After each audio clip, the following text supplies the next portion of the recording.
सवाल है मेरा मासूम सा, आई थिंक सो इस वक्त सभी का होगा आपसे। बैरिस्टर कौर की क़यादत को अब तक आपने कैसा पाया है? क्या कमी थी, क्या होना चाहिए था जो नहीं है?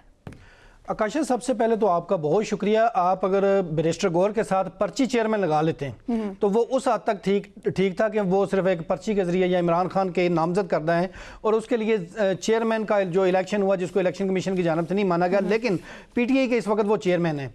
जो चेयरमैन की जिम्मेदारियाँ होती हैं वो आज तक वो निभा नहीं पाए। चेयरमैन जो होता है वो पूरी पार्टी के अंदर जो इख्तलाफात होते हैं, जो मुख्तलिफ चीज़ें चल रही होती हैं, उसके ऊपर अपने अहकामात सादर करता है। बाज़ जगह पर उनको अपने जो यूनाइट होने के लिए वो कहा जाता है। लेकिन बैरिस्टर गौहर की ग्रिप जो है इस हवाले से पार्टी के अंदर इतनी ढीली है कि जो पार्टी की जो ओहदेदारान है, सेक्रेटरी जनरल है, सेक्रेटरी इंफॉर्मेशन है, या बाकी जितनी भी लीडरशिप है, वो कोई उनकी बात सुनने को तैयार नहीं है। दूसरी बात है कि वहाँ पर अगर आप पार्लियामेंट में चले जाएं तो पार्लियामेंट के अंदर इनकी बात को जो एमएनएज हैं वो भी सुनने को तैयार नहीं। पार्टी के कहने को तो पार्टी के चेयरमैन है, लेकिन उनकी जो वैल्यू है वो शायद किसी क्या कहते हैं ना, चौकीदार जो होता है वो उसके बराबर हो। ये पार्टी के चौकीदार मैं इनको कह सकता हूं, क्योंकि इन्होंने अभी तक पार्टी को मुनज़्ज़म रखने के लिए किरदार उस तरह अदा करने की कोशिश नहीं की। और दूसरी बात है कि कोई इनको चेयरमैन मानने को तैयार नहीं है।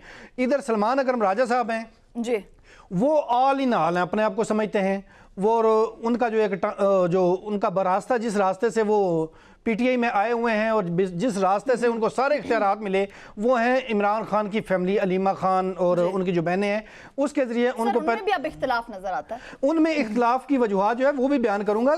यहाँ पर जब तक अलीमा खान और उनकी फैमिली की बातें मानी गई हैं सलमान अकरम राजा की जानिब से, उस वक्त तक वो बहुत अच्छे चल रहे थे। बल्कि यहाँ तक हुआ कि सलमान अकरम राजा ने 2 बार ये डंडोरा पीटा कि मैंने अपने सेक्रेटरी जनरल के ओहदे से इस्तीफ़ा दे दिया है। और जब इमरान खान तक ये मामला गया ही नहीं, खुद ब खुद बाहर आकर जो है वो बाहर कहते रहे जी वो मेरा इस्तीफ़ा रिजेक्ट हुआ है। हालांकि वहाँ जाकर ना इस्तीफ़ा पेश हुआ और ना रिजेक्ट हुआ, और अलीमा खान जो है उनका मुकम्मल तौर पर जो है वो साथ देती नहीं। ये जो पार्टी में आए और पार्टी के अंदर जो उनको ओहदे मिले वो सारे अलीमा खान की बदौलत मिले हैं। और अब जो सलमान अकरम राजा हैं, एक तो वो पार्टी में किसी को कुछ समझते नहीं है, और पार्टी के अंदर अगर कोई इख्तिलाफ करता है तो उसको निकाल बाहर फेंकते हैं। वो समझते हैं कि शायद जो चेयरमैन हैं वो खुद हैं, हालांकि वो पार्टी के चेयरमैन नहीं है, वो बैरिस्टर गौहर है। और ये बैरिस्टर गौहर की कमजोरी है कि वो अपने पार्टी का जो सेक्रेटरी जनरल है उसके जो बाकियों के साथ मामला है उनको हल करने की बजाय या सेक्रेटरी बतौर चेयरमैन जो किरदार अदा करना होता है वो नहीं कर पा रहे। और कभी कहा जाता है हर एक अलग सोशल मीडिया सेल है, और वो जो जिससे नाराज होता है उसके पीछे जो है वो सोशल मीडिया को लगा दिया जाता है। कभी बैरिस्टर गौहर का चेयरमैन, कभी बैरिस्टर गौहर का इस्तीफे की बात होना शुरू हो जाती है, कभी बात शुरू हो जाती है। यहाँ पर पार्टी है इस वक्त वकीलों के पास, और इनको भी पता है कि हमने इलेक्शन सही तरीके से नहीं कराए। जो एक इलेक्शन कमीशन का प्रोसेस है उसको अडॉप्ट नहीं किया गया, क्योंकि इलेक्शन कमीशन में आज भी असद उमर और